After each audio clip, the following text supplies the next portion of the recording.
you have it, all you transistor radio bugs. How'd that one grab you? That...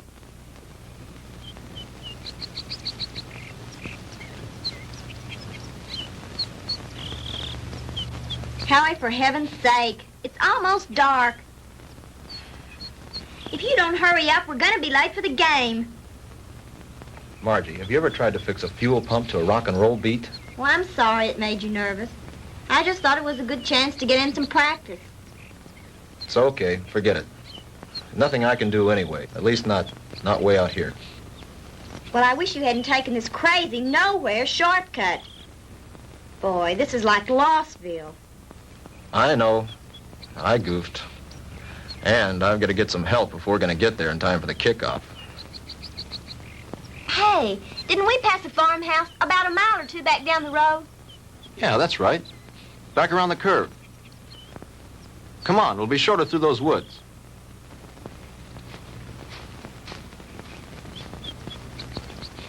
Oh, Howie, look. I don't think we ought to go on that property. Look, you want to get to the game, don't you? Of course I do. Then come on.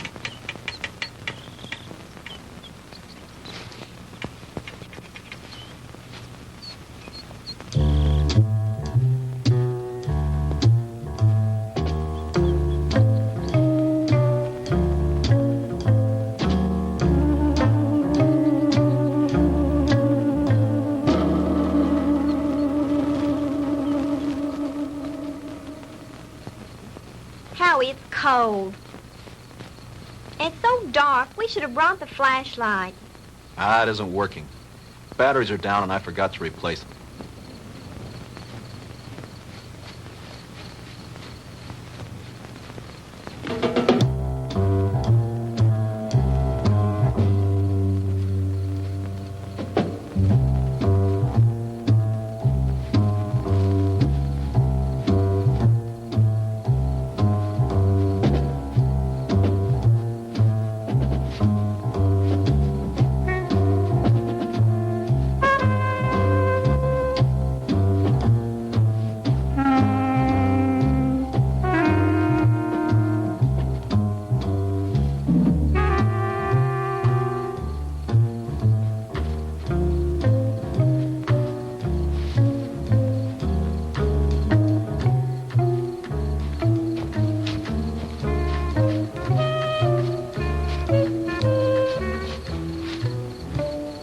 Like we've been walking for hours.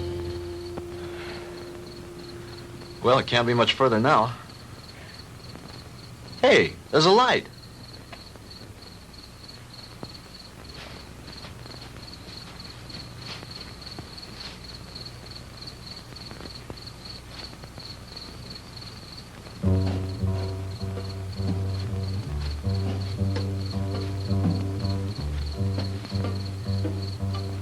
Huh. That's strange. Campfire way out here in the middle of the woods and nobody around.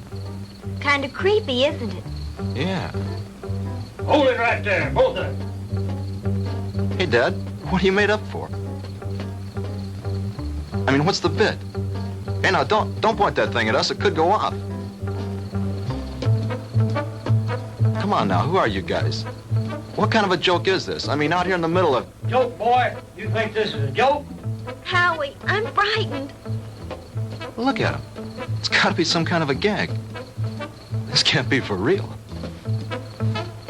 Howie, what's it all about? I don't know. Honey, do as I tell you. You edge around behind me. Tell me between them and you. Then run like the devil. Howie, not alone? Do as I say. What are you two young'uns doing out here? Quick, don't let them get away! Run, Margie! Head for the car! Stop, boy! I'll shoot!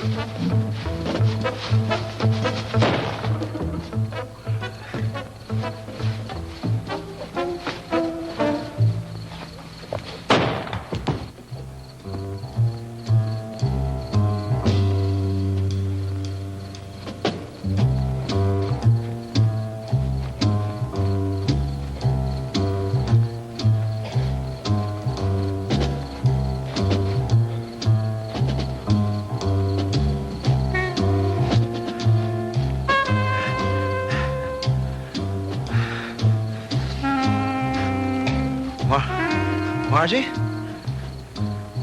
Margie?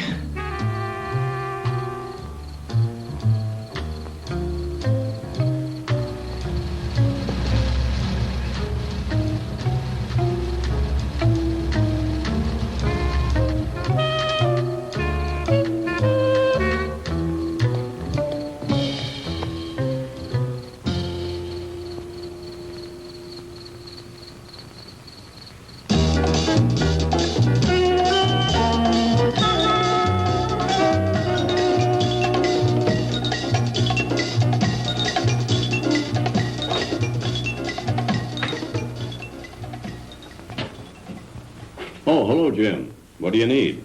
I need my ever-loving paycheck. What's the rush? Payday's tomorrow. I know, but Reed said you'd have it for me tonight. Oh, did he now? Yeah, that way I get a couple hours head start on my first vacation in 3 years. Relax. The girl's on her way up from accounting with it now.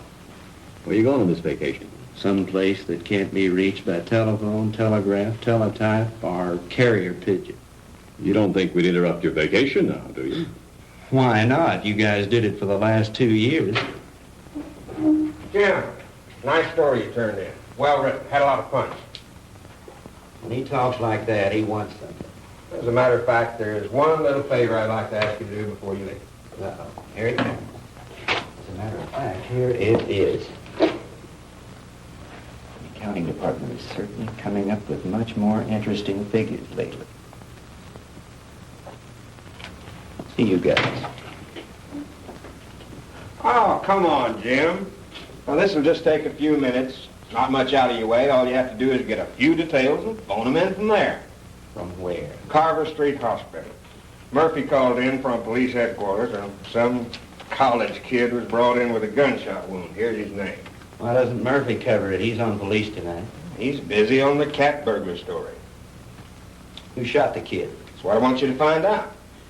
May not be anything in it, but you never can tell. Okay, I'll do it. But afterwards, I'm leaving for my vacation. Definitely, irrevocably, and finally. Do you read me Great White Fathers? Only too clearly. Have a good time. I intend to.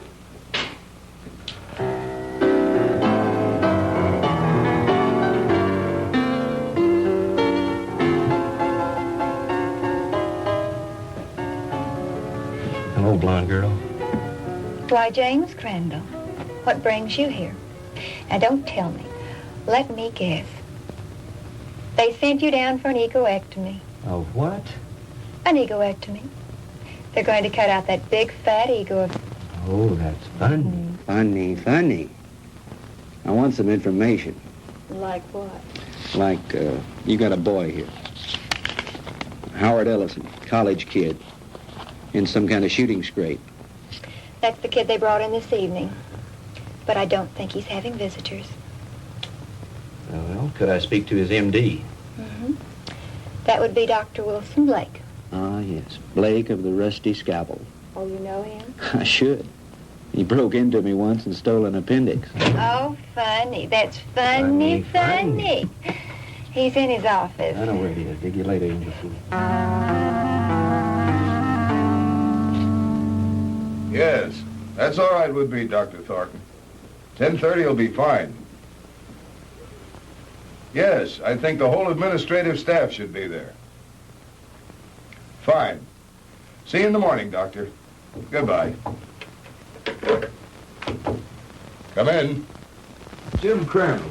Hello, Will. How are you? Hey, number one, how about yourself? No complaints? Can you spare a few minutes? Sure I can. Are you on duty? No, not really. I'm officially on vacation.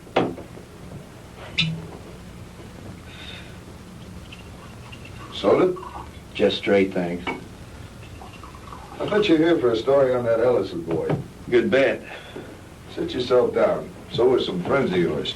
They left about an hour ago. Uh-oh, the local gendarmes, no doubt. Right. Lieutenant Partain and a couple of his men. They talked to the boy for about an hour and then finally... Wait a minute. Talk to him? You mean the Ellison kid's able to talk? Sure, he wasn't hurt too badly. The bullet didn't enter any of his vital organs. But the nurse said he couldn't have any visitors. Well, he can't. At least not now. He was too tired after that session with Partain. I want him to get some rest. Well, when can I see him? In the morning. In the morning? But talk, I gotta phone something into the editor. I can't fool around on this thing. I leave on my vacation tomorrow. Well, I envy you. We're so short-staffed here at the hospital, there's no telling when I'll be able to take a vacation. What did the kid say when he talked? He told a real weird story. The police have a transcript of it. I'd rather hear it from you if you don't mind. I don't think I should repeat it. I imagine the lieutenant would rather tell you himself. Oh, come off it, Doc. You know Partaine's not going to give me anything till he's good and ready. All right. All I can do is repeat what the boy said. But I'll warn you, you won't believe it. Suppose you try me. Well, this Ellison kid is a student at the university, a cheerleader, an honor student, an all-around popular kid. Early this afternoon, he and this co-ed... Co-ed? You mean there was a girl with him? Yes, one of the majorettes from the band, a girl named Margaret DeMar. DeMar? Couldn't be related to Sandy DeMar, the nightclub thrush. As a matter of fact, yes, her sister. Well, that adds a dash of color. What about the girl? I'm getting to that. Now, do you want to hear this story or not? Okay, go ahead. Well, early this afternoon, they left the university on their way downstate to that night game against Southern Tech. They had permission to drive down instead of going on the bus with the other students. They were running short of time, so they took a shortcut on one of those farm roads. Ellison's car started acting up and finally quit on them. They had to have help, so they started walking, trying to make it to a farmhouse. I said, hold it right there. Hey, Dad, what are you made up for? What are you two young'uns doing out here? Quick, don't let him get away! Run, Marjorie! Head for the car! Stop, boy! I'll shoot! He started running, and that's when he got shot. He got up and he kept on running. He made it back to the car. He looked around for the girl, and she wasn't there. After that, he blacked out. A passing motorist picked him up and brought him in, and that's the story the way he told it. You sure weren't kidding when you called it weird.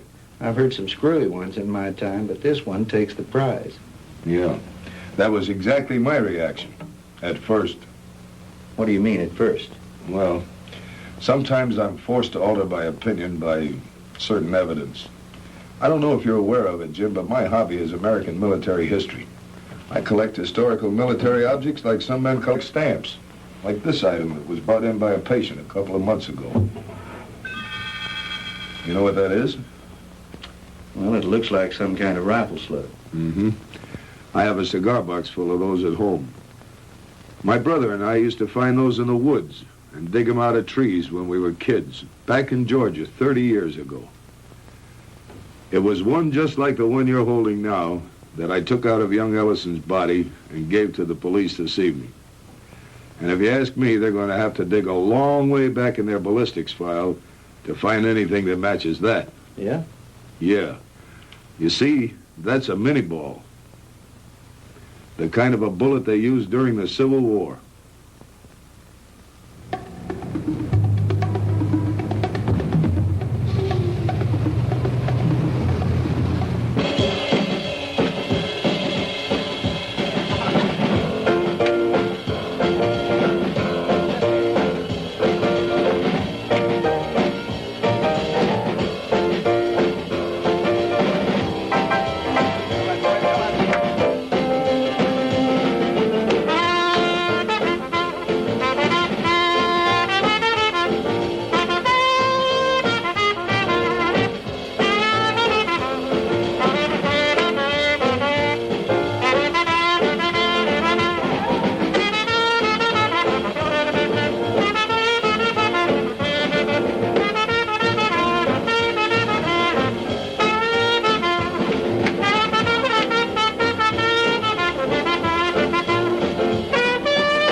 Now, ladies and gentlemen, it is my privilege to present our heavenly little headliner and collector of 2 gold records, the girl with the orchid voice, Miss Sandra DeMar.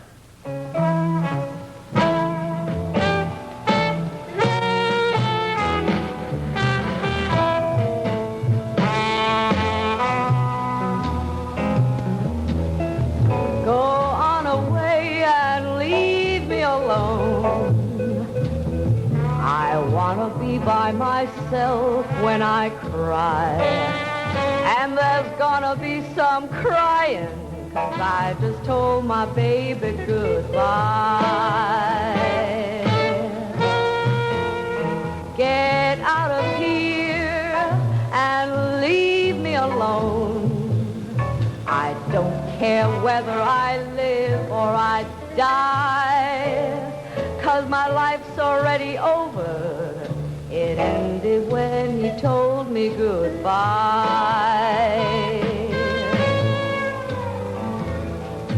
Why is it everything happens to me and my dreams all explode in my face? He was my own for a while, but he's gone, and I know no one can ever take his place. So go away and leave me alone. I've got a right to my own private pride. Coming down with the sorrows, 'cause I just told my baby goodbye.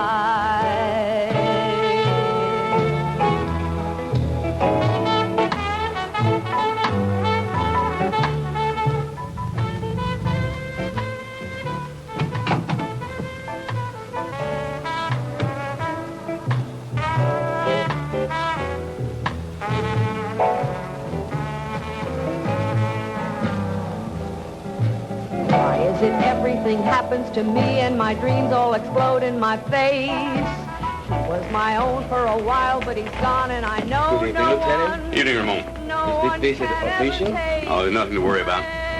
We'd like to talk to Miss DeMar when she's through singing. Would you give her something while you're waiting? Thank you, no, we're on duty. Leave me alone. I've got a right to my own private cry. I'm coming down with the sorrows, 'cause I just told my baby goodbye.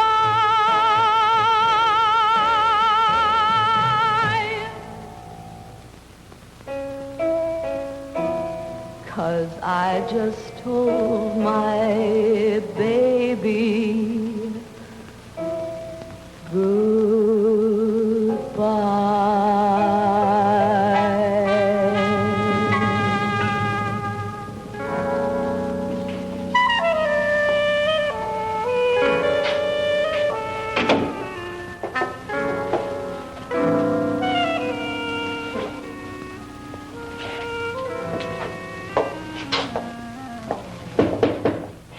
Yes.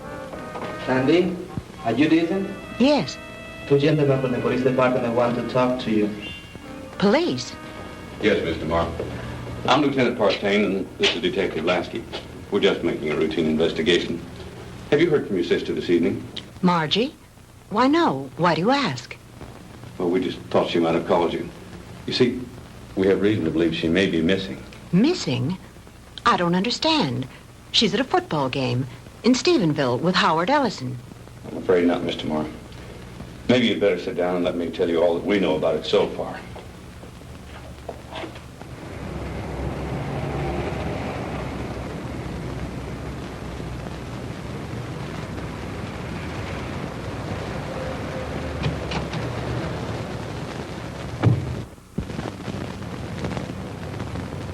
Well, Lieutenant Partain, is it a raid or a payoff? Lasky, we got the Walter Winchell of the Boondocks again. You been talking to the DeMar girl? So you know about it already? Yeah, but not enough. Can you fill me in? At this point, you probably know just about as much about it as we do. Why don't you stop by the office in the morning when we had more time to work on it? Oh, come on, Fred. Can't you give me something tonight? I start my vacation tomorrow. Good fishing.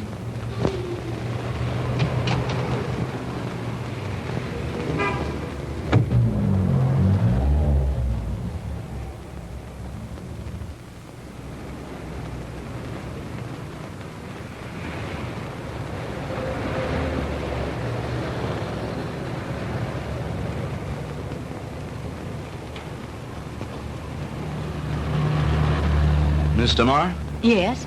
I'm Jim Crandall with the Sentinel. Could I talk to you a moment? I'm sorry, Mr. Crandall. I really haven't time to talk. I've got to get home in case my sister calls. Well, that's what I wanted to talk to you about. Can I give you a lift home? Thanks, but I'll take a cab. Well, they're kind of slow this time of night. Well, all right, if you're sure it's not out of your way. Of course not. It's part of my job.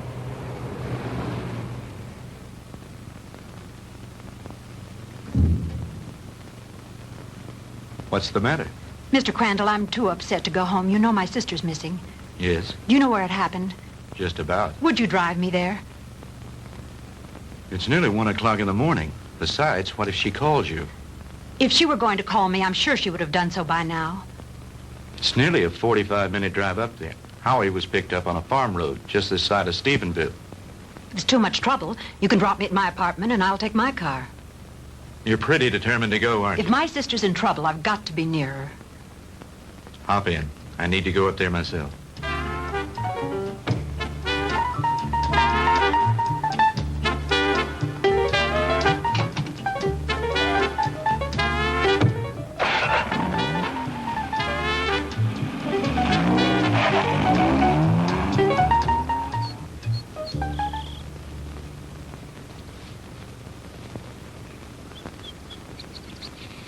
Lieutenant, we checked that house from top to bottom. Nothing there. Okay, Lasky. As soon as the boys are through, have them go in and get some rest. We've done everything we can do here. Maybe the sheriff and his bloodhounds will turn something up. Right.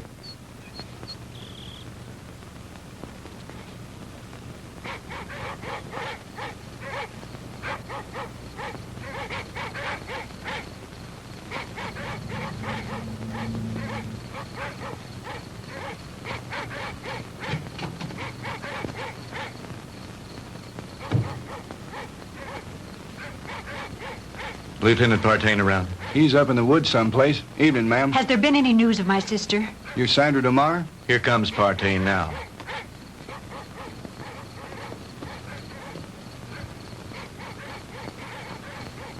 Lieutenant, have you found her yet? I'm afraid not. Crandall, what'd you bring her out here for anyway? I made him bring me, Lieutenant. Can you tell me anything about Margie? No, ma'am, I think you both made a trip out here for nothing. Why don't you go home and get some sleep? He's right, Sandy. You should do as he said. Jim, somewhere out there in that horrible blackness, it's my sister. Those dreadful dogs. They sound so terribly ominous. Oh, Jim.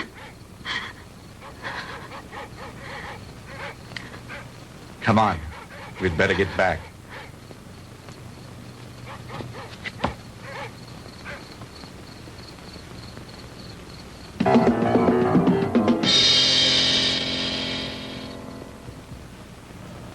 No, I'm going to check all the antique gun shops this morning, as soon as they open.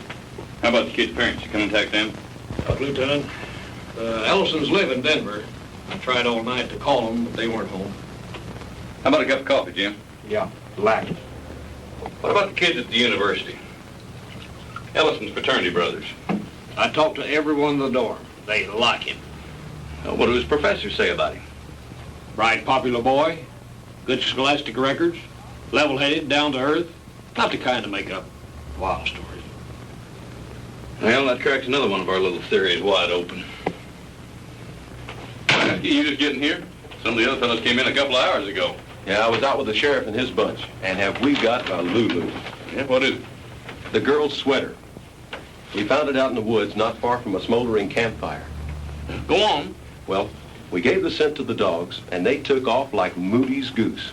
Well, we followed them for about a mile or two, till they got through the woods and into a small open space. Well, the dogs got about halfway through the open space, and then they stopped. Well, you've never seen so much confusion of tangled dogs in your life. They didn't know which way to go. The scent had stopped right in the middle of nowhere. It was as if the girl had just been snatched off the face of the earth into thin air. Wait a minute. You mean no footprints, no tire tracks, no nothing? Well, nothing but this. Well, so you found part of a costume. Costume? This is the real article. I checked it out. What do you mean, checked it out? Look at the label on the inside. McCord Brothers. McCord? Outfitter to the military. Charleston, South Carolina. I checked with the Charleston department, and they gave me some very interesting facts from one of their newspapers. It seems that McCord Brothers, the company that made that hat, burned to the ground in 1869 and was never rebuilt. It's been non-existent for over 100 years. This case is getting screwier by the minute, don't it, though? I'll have you run this down to the lab and then go home and get some sleep. How about me, Lieutenant? Sure, go on home. You've earned a rest. Well, what do you think? How was Mr. Marr when you left her? Shook up, naturally. She's spending the night with a girlfriend. Fred, about this whole mess, what's your opinion? I'm not paid to have opinions. I'm paid to put jigsaw puzzles together. But seriously, what do you think? I think there's a logical explanation to everything. Two men were in those woods in costume and makeup. Anyone knows there's lots of guys around nowadays who collect antique guns. They belong to clubs, they have meetings and shooting contests every so often. A couple of them got liquored up a little, wanted to have some fun and scare the kids. But something went wrong. It's as simple as that. My hunch is, as soon as they get up enough nerve, they'll come in, give themselves up. It's a nice theory, Jim, but what happened to the girl? Well, your guess is as good as mine. Jim, you know, this whole thing is, well, it's spooky. Reminds me of something that happened in Germany in 1945 towards the end of the war. Yeah? What was that? Our outfit liberated a small concentration camp near the Alsatian border. When we took it, we expected to find the usual half-starved, ragged inmates. And you can imagine our surprise when we were greeted by about 50 young people, all a picture of perfect health. That sounds a little hard to believe after all I've read of Dachau and Auschwitz. Well, that's what made it hard to figure. Here were these kids, none over 21 and some as young as 5, living in apparent luxury. Good food, complete recreational facilities, no forced labor. Reminded me of a bunch of calves being fattened up for the kill. You mean there were no old people in the camp? There were a few, but not alive. We found their bodies in the rooms next to the ovens. Apparently, we'd taken the camp so fast they hadn't had time to dispose of the bodies. But before they left the night before, they blew up the largest building in the camp. It was some sort of a laboratory. And inside, amidst the rubble and blown into a million pieces, was the screwiest piece of machinery I've ever seen. Some sort of a crazy electronic apparatus. And half buried underneath it amidst the rubble, still strapped to a table, was an old man. Just barely alive. Our medics tried to save him, but they couldn't. Now here's the weird thing. This is the part we could never understand. In trying to identify him, we checked the camp records with the prison number tattooed on his arm. According to those records, that old man should have been an 18-year-old boy. What about the other bodies? Same thing. Their numbers indicated they all should have been kids. What type of experiments were they conducting there? We never found out. Even the young inmates weren't aware of why they were there. They never found the commandant of that camp to bring him to trial with the rest of the Nazi brass. His name was Ernst von Hauser. Did you ever hear of him? He was a German physicist, a contemporary of Einstein's. I don't follow you. You mean you think there might be some connection between all that and what happened here last night? I'm not saying that, no. But just suppose, for the sake of argument, the Ellison kid did see two men out of the past of 100 years ago. That would mean somebody around here is tampering with time. Somebody was also tampering with time in that concentration camp. Now, wait a minute. Let me get this straight. You think that the machine found in that concentration camp was some kind of time machine, and that there may be another one like it around here. Is that what you're saying? I'm not saying anything. I'm just supposing. After all, they never found von Hauser. Lieutenant? Yeah, Walt. Captain wants to see you in his office. Wants you to bring the file on the Maddox case. Be right there. How am I ever going to turn in a story like that? That's your problem.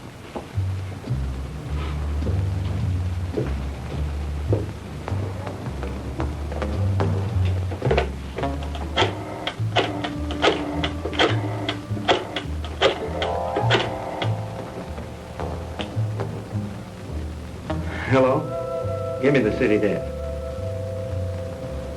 Hello, Reed. Crandall again. Would you tell Shaw I'd like to postpone my vacation and stick with the Ellison story? Yeah, that's right. You know that Pulitzer Prize you're always kidding me about?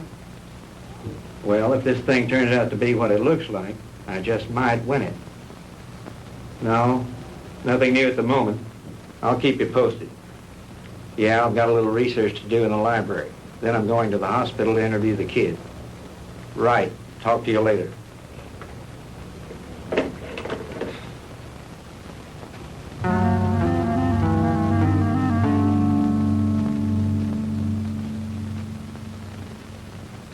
All right, Howie, you can go on with your story. That's about it, Mr. Crandall. I remember reaching the highway, and Margie wasn't there. And then I blacked out, and the next thing I knew, I was here at the hospital. And you really don't think, Howie, that those guys were just a couple of kooks in Civil War costumes? Mr. Crandall, I don't know how to explain it, but I got the distinct feeling that these guys were for real. I mean, like something straight out of Gone with the Wind. Howie, what's your idea of what happened to Margie? Do you think these two guys grabbed her? I don't know, Mr. Crandall. I don't know. That's what's bugging me out of my skull.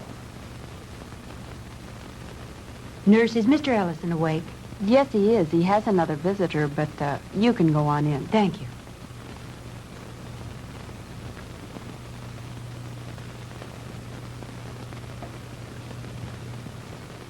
Sandy. Hello, Howie. How are you? Hello, Jim. Good morning. Have you heard anything from Margie? Not yet. I brought you some flowers. Thank you, Sandy. I'm sorry about all this. I mean... It's all right, Howie. Now, don't you worry. Whatever happens, I know it wasn't your fault. Jim, have the police found out anything yet? No new developments. I'm going up there in a little while and have a look around myself. I want to see the place in the daylight. Would you mind if I went with you? Of course not. I'd enjoy your company. Howie, would you forgive us if we ran off right away? Sure. I understand. I'll drop back in later. Bring me some magazines. Yeah. True Confessions and Ladies' Home Journal. Gee, thanks, Mr. Crandall. Those are two I never miss. See you later, Howie.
Looks like the typical haunted house, doesn't it, Jim?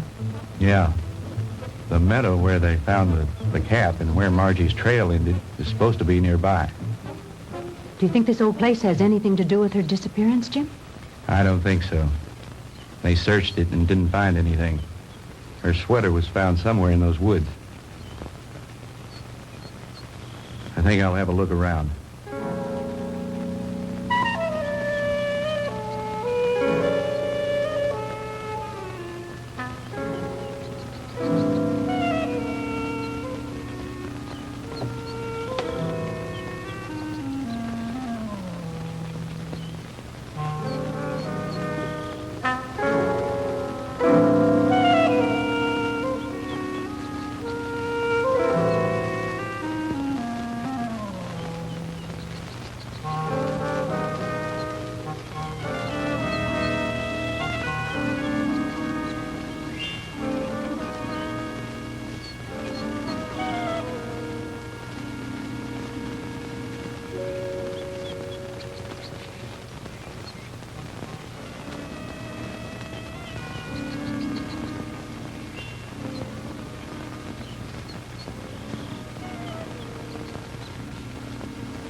get out of here.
What happened? I don't know, but we better get back to the car.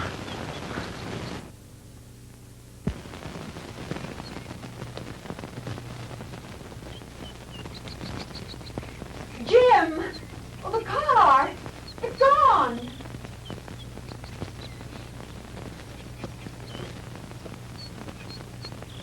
Jim, someone must have stolen it.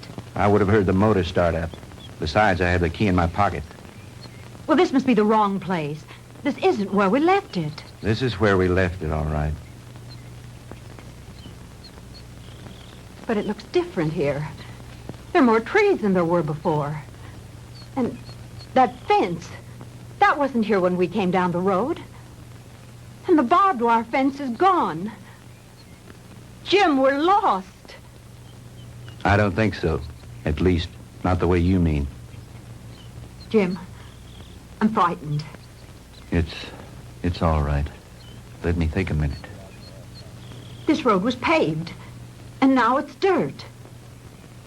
And there isn't a telephone pole in sight. I know.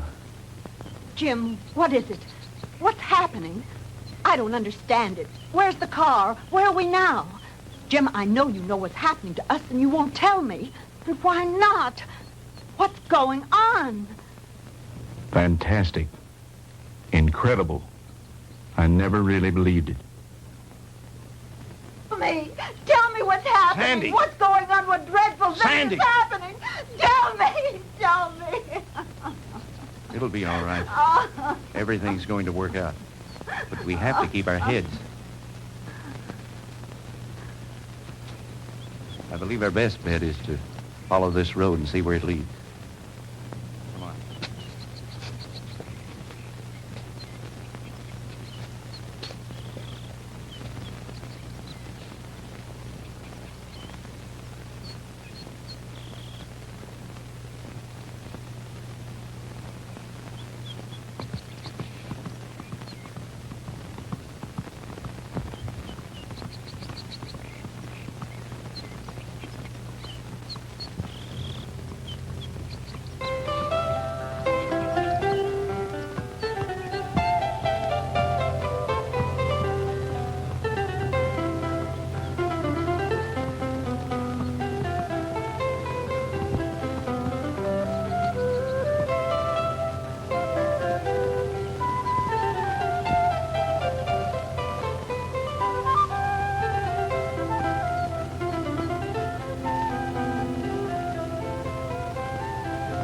Jim, his clothing. I know.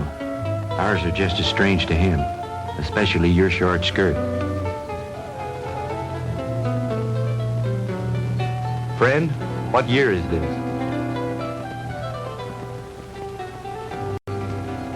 Where are we? Witchcraft! Witchcraft! Ha!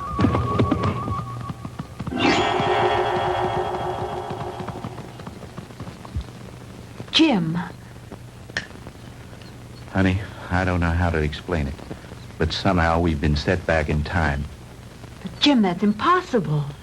Impossible. I know it's supposed to be impossible, but it seems to have happened. Well, let's not try to figure it out now. We've got to get somewhere to find some help. Some way.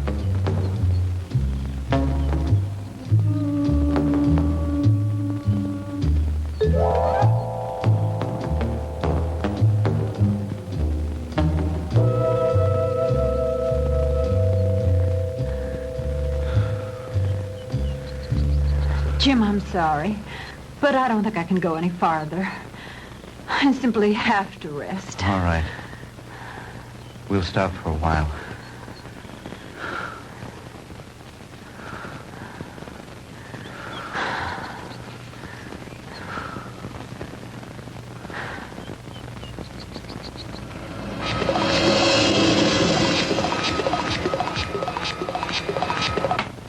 Welcome, my friends, to my little workshop.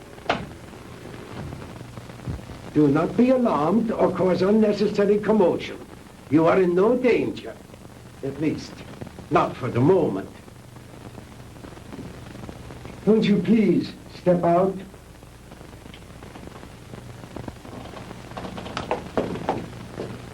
I am Dr. Ernst von Hauser. These are two of my assistants, Manfred and Wolf. Where are we? I told you. We are in my little workshop. And I tell you again, please do not be alarmed. What time is this? What century are we in? Does it matter, my friend? There really is no such thing as time, except as a relative measuring device in your own mind. We're not interested in double talk. What happened to Margaret DeMar? What have you done with it? Please, Mr. Crandall, you will please remain calm. What have you done with my sister? Your sister is entirely safe, Mr. Marr, and I assure you I did not bring her here intentionally. She certainly didn't come here of her own free will. I didn't say that. I brought her here to keep her from harm. Then where is she? Let me see her. But of course. To the armor! Kommen Sie her! Schnell! To the armor. Bringen Sie Fräulein DeMar zu ihrer Schwester. Well,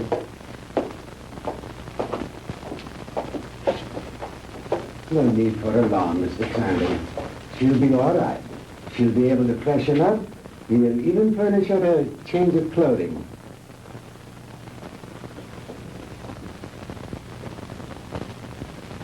I notice you were intrigued by my servant girl, Didiana. And there you might be. Just a few thousand years ago, she was serving in the court of Tutankhamun, one of the great pharaohs of Egypt. And now, she is serving me. Quite an experience, is it not? This is like a fantastic nightmare. I don't understand any of it. How did you get Margie here?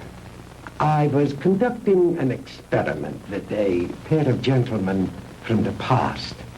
When the girl and her boyfriend wandered into the machine's field of materialization and encountered them. They shot the boy. They might have killed the girl had I not teleported her here very quickly. And the two red soldiers? I sent them back to Shiloh, Mr. Crandall. But it doesn't matter. They probably died there anyway. Fantastic. Utterly fantastic.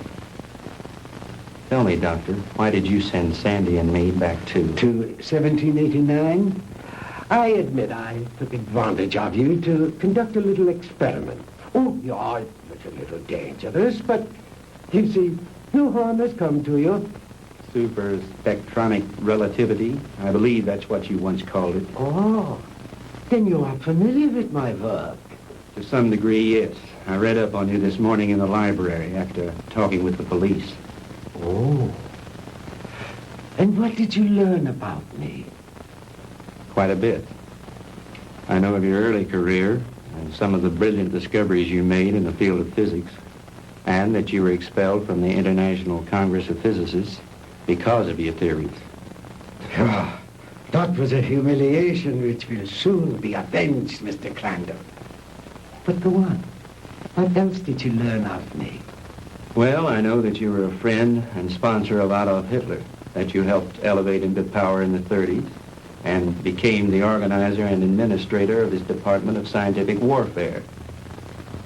That's another thing that puzzles me, Herr Doctor.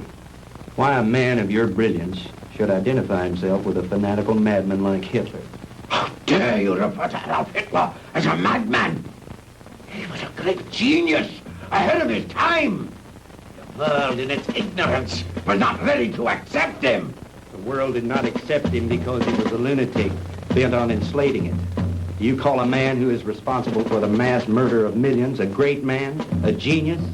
Anyone with enough intelligence to examine history knows there are times when lives must be sacrificed for the benefit of future generations. And he was willing to do this in order to lead his people into darkness, into oblivion. That's where he was leading them.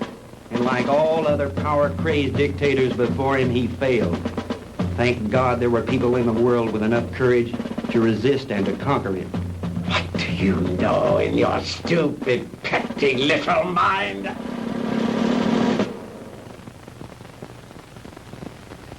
You will forgive me, Mr. Crandall, for my outburst of temper. You are, of course, entitled to your own opinion for whatever small purpose it may serve you. Let me enlighten you, Mr. Crandall, on a few things of which you and the rest of the world are unaware. Blame for the loss of the war cannot be laid to Hitler or his doctrines.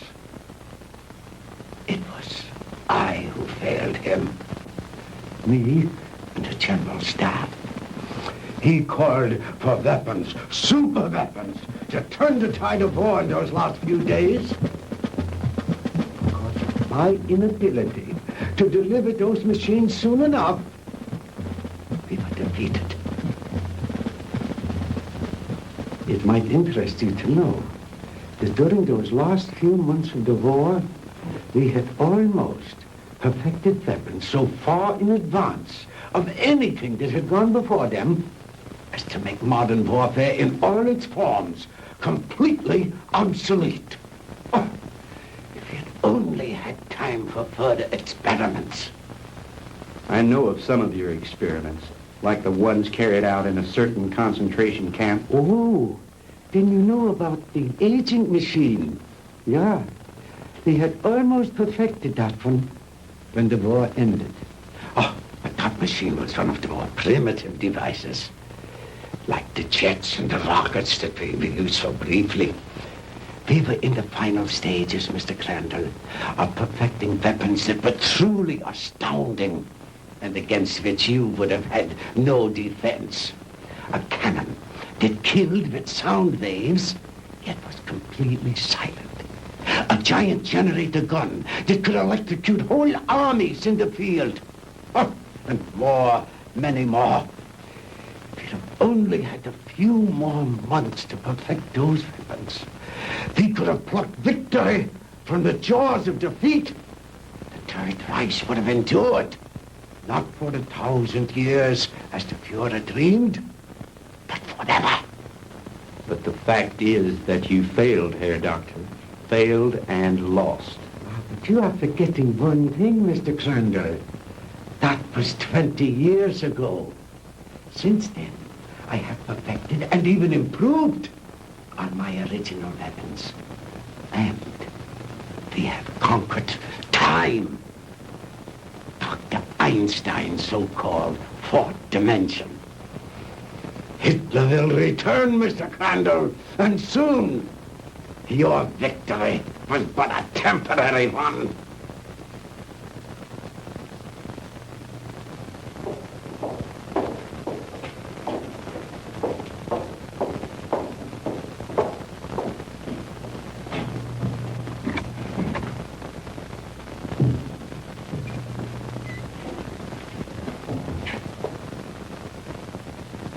Margie, baby. Sandy! Honey, are you all right? Did they hurt you? Oh, Sandy, I didn't think I'd ever see you again. Oh, I'm all right.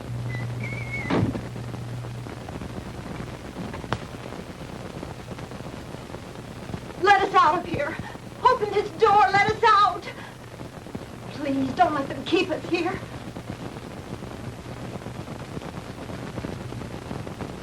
I have my own underground atomic power supply. Here are the master controls, and here are the selectors. With this dial, I can control the century I wish to deal with.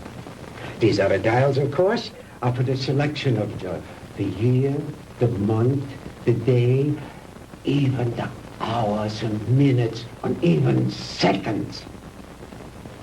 These are the acceleration switches with which I can control the velocity or speed of the passage of certain relative segments of time, just as you would increase or decrease the speed of an automobile. Is that too difficult for you to grasp, Mr. Crandall? Frankly, I'm beginning to doubt my sanity. You needn't. After all, there are very few people in the world who can understand even Dr. Einstein's theory of relativity. And my theories go far beyond his. But you are an intelligent man, Mr. Crandall. Perhaps I can explain it a bit more simply.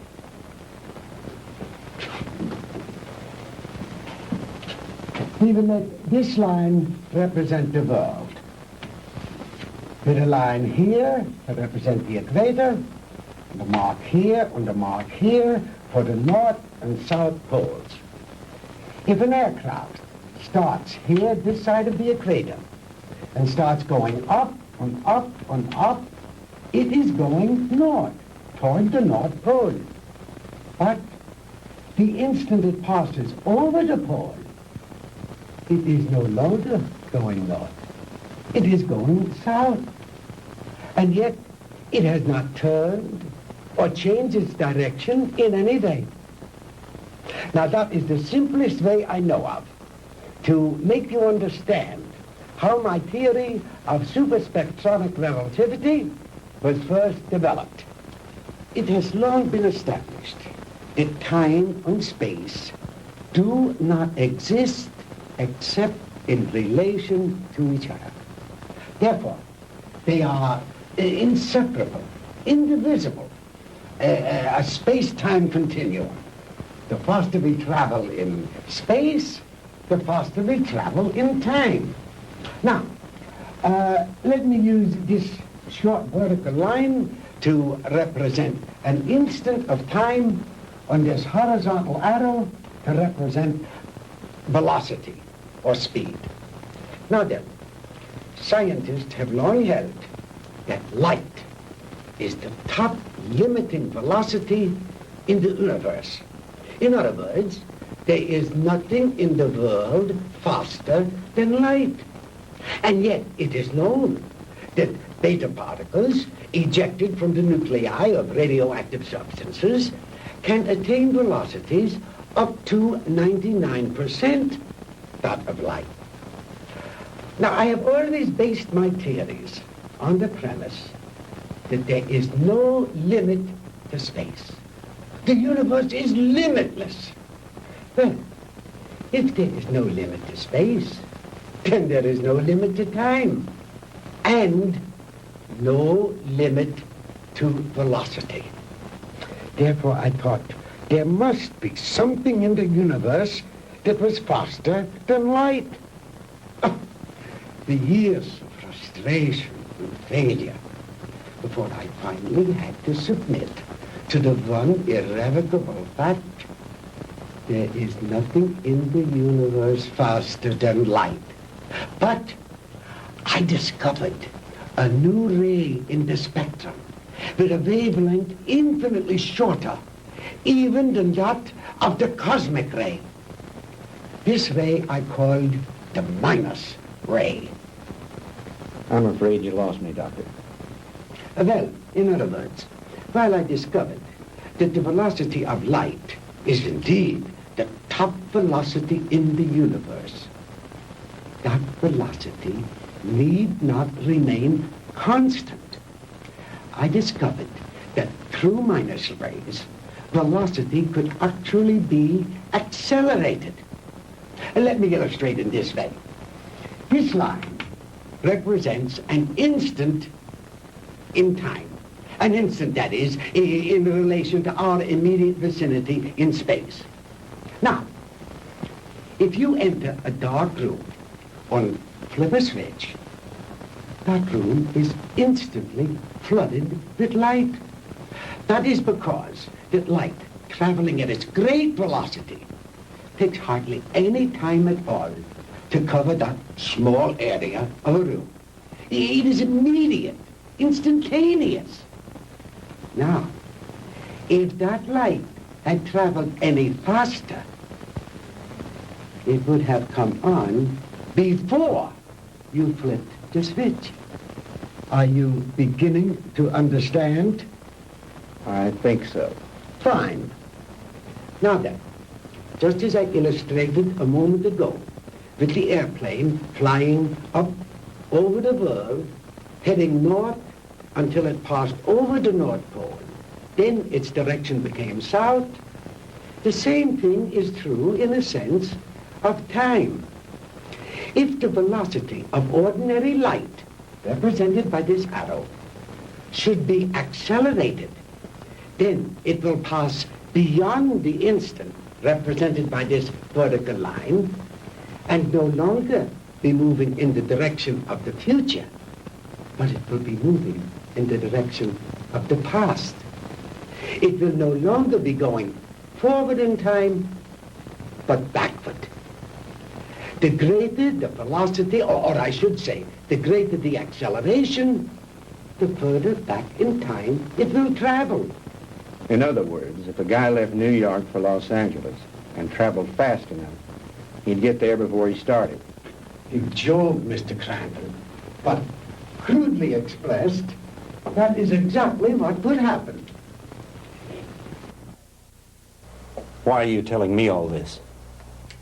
To impress upon you the superior scientific knowledge that we possess, my friend, and to illustrate why we would have won the war if we had only had a few more months. We were the slaves of time then. Time was our master.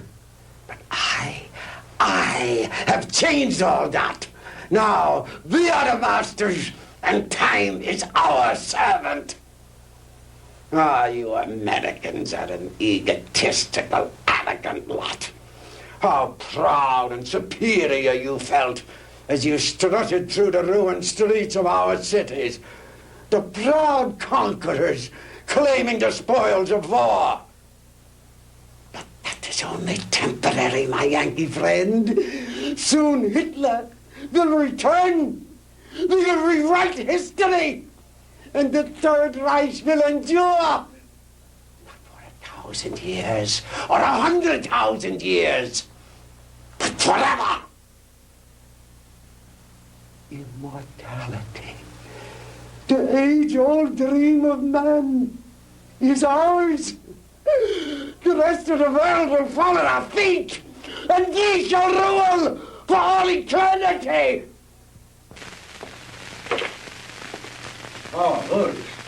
Did you make the young ladies comfortable? Jawohl, Herr Doctor.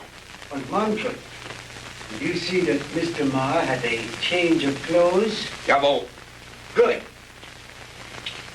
The lecture is over, Mr. Crandall, and you look tired. If you will follow Manfred and Wolf, they will show you to your quarters. We weren't planning on staying. We want out of here now. I'm afraid that is impossible, Mr. Crandall. I must insist that you accept my hospitality. Now, wait a minute. Get your hands off me. Let go. Hornhauser, you can't get away with this.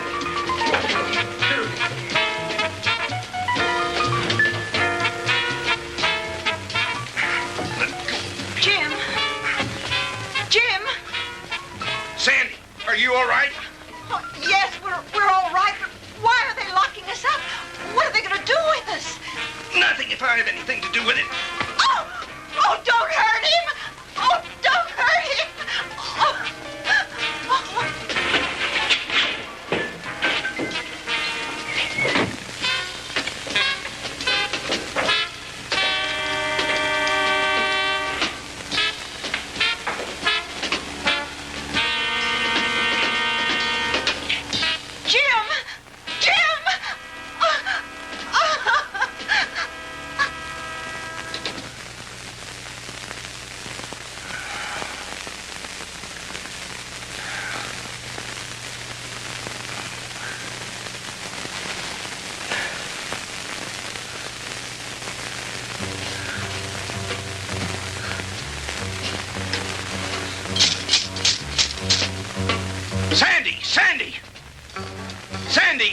Answer me. We're here, Jim. We're all right. How about you? Just a minor headache, honey. Is Margie still with you? Yes, she's asleep. Jim, I'm scared. What do you think Von Hauser intends to do with us? I don't know. But I do know one thing. I've got to figure a way out of here. Sandy, honey, I'm sorry about everything. I shouldn't have brought you with me this morning. It wasn't your fault. I asked to come along. After all we've been through, you must be beat. Have you had any sleep? No, I was worried about you. Well, try to get some rest while I do some thinking. Okay. As soon as Margie wakes up, I will.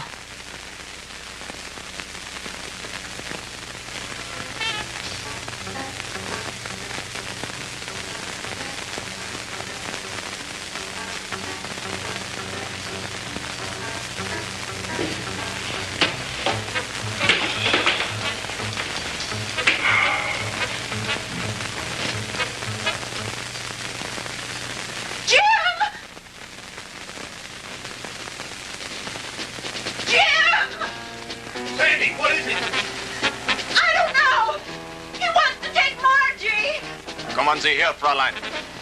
No, no, Sandy, don't let him take me. Kommen Sie her. No, Sandy. No, leave her alone. Take your hands off her. Don't let him take me, Sandy. Don't let him take me. Turn her loose. Oh! Sandy, who is it? What's going on? No. What's going on in there? What's happening?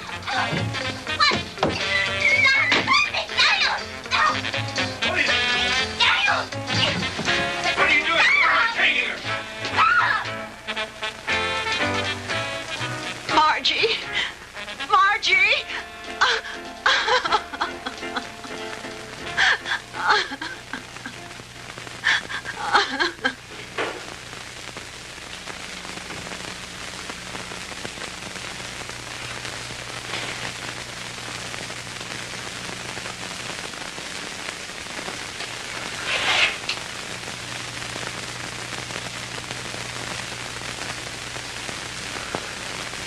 So you see, my dear, there was no reason for all that hysteria.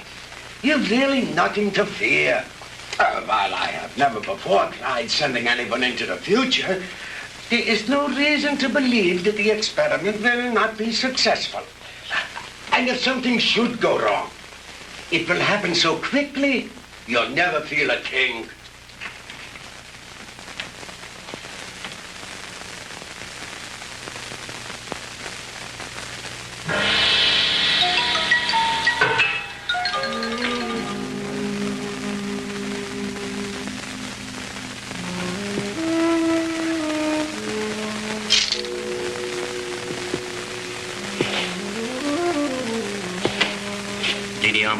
It is time you eat now.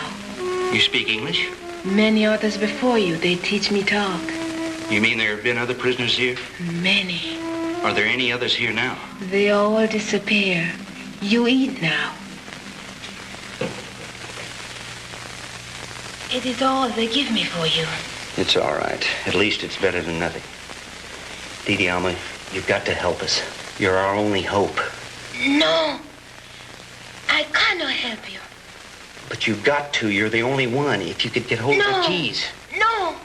They'll kill me. I cannot help you. Please, Didi Alma, listen to me. No. We'll never get out of here if you don't help us. Please, Didi Alma. Please. I bring you food. You eat. Thank you. Sandy, see if you can persuade her to help us. It may be our only hope. Someone come. I must go now. Was ist los, Herr?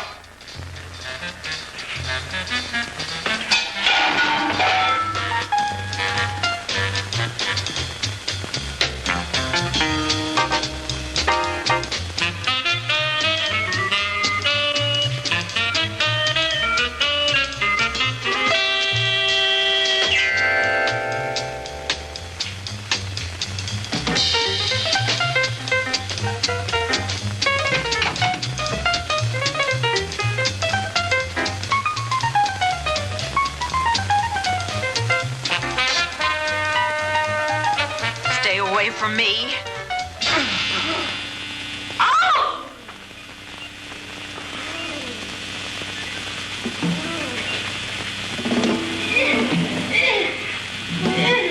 Sandy! Sandy!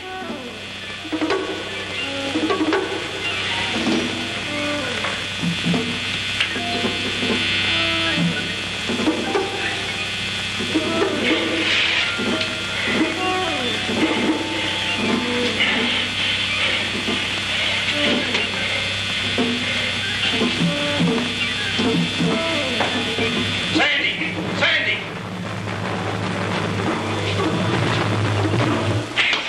Sandy, are you all right? Sandy, can you hear me?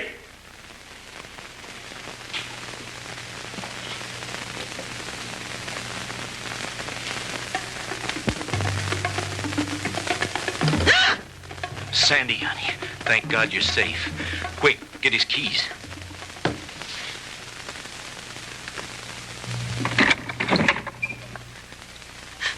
Oh, Jim, it was awful. He strangled her. It's all right, honey. Try to get hold of yourself. We've got to get out of here. I'll be fine.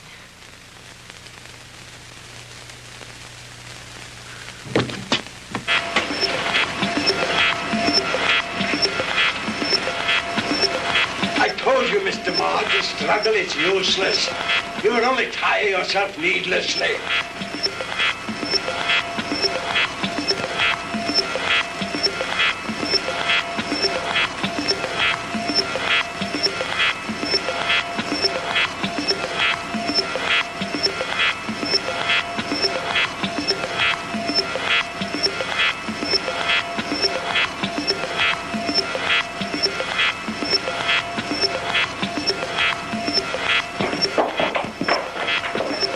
You got that machine on again.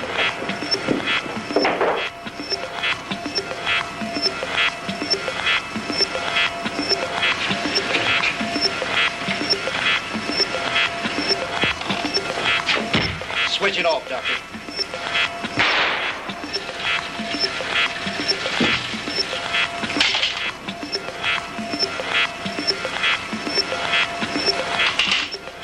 Jim, look, Margie. Reverse the machine, Doctor. Bring her back. I cannot guarantee that, Mr. Crandall. I have never experimented with the future before. You insane, sadistic. If you don't bring that girl back, I'll empty this gun into that warped brain of yours.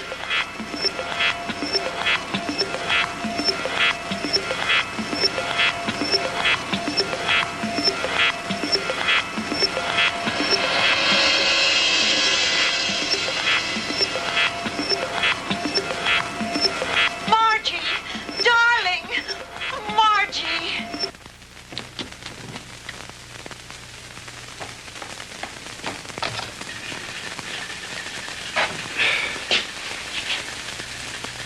It's too bad, Mr. Crandall, that you are not interested in science.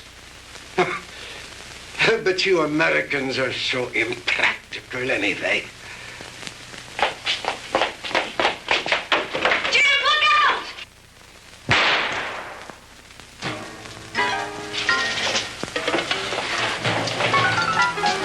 Just don't you try anything, Bunker. Don't try anything. That should cut down on your time travel, my good doctor.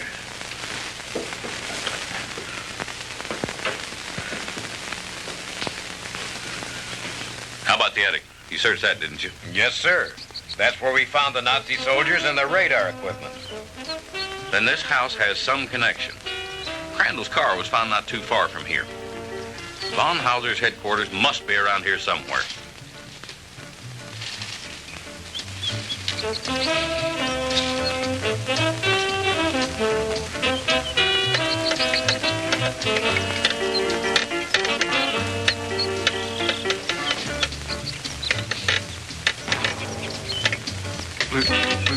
Lieutenant?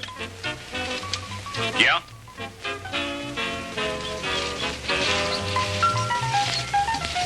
What is it, Finley?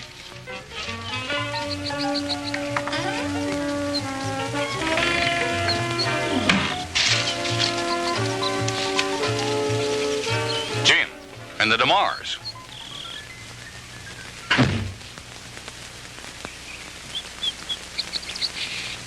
Where in the devil did you three come from? Von Hauser's country place, Fred. We spent a very interesting night there.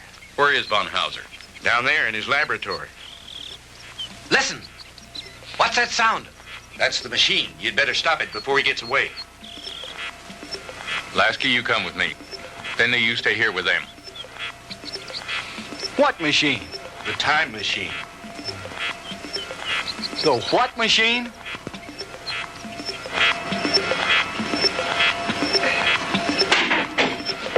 All right, Professor, hold it right there. Get away from that machine.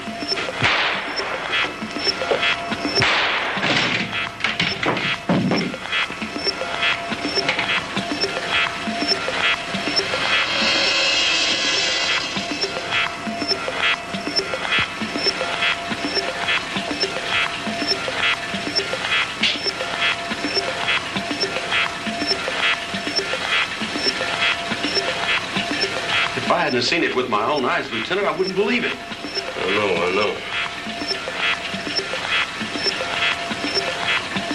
Ask you if you ever tell anyone what I'm about to do, I'll have your job so help me. Is that clear? Lieutenant, I ain't seen nothing.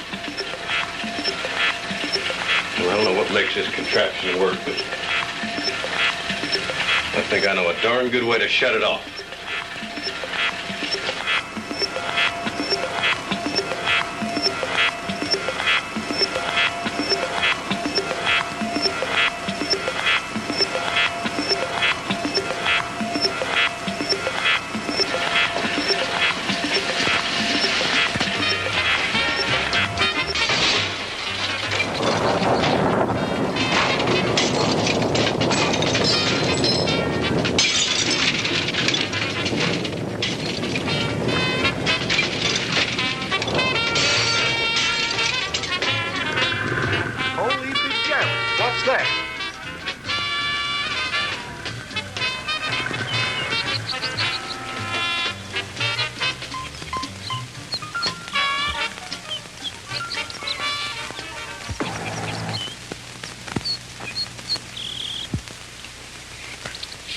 What happened down there, Fred?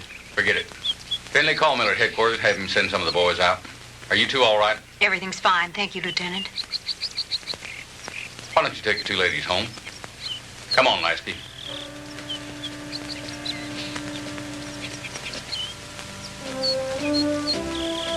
The machine?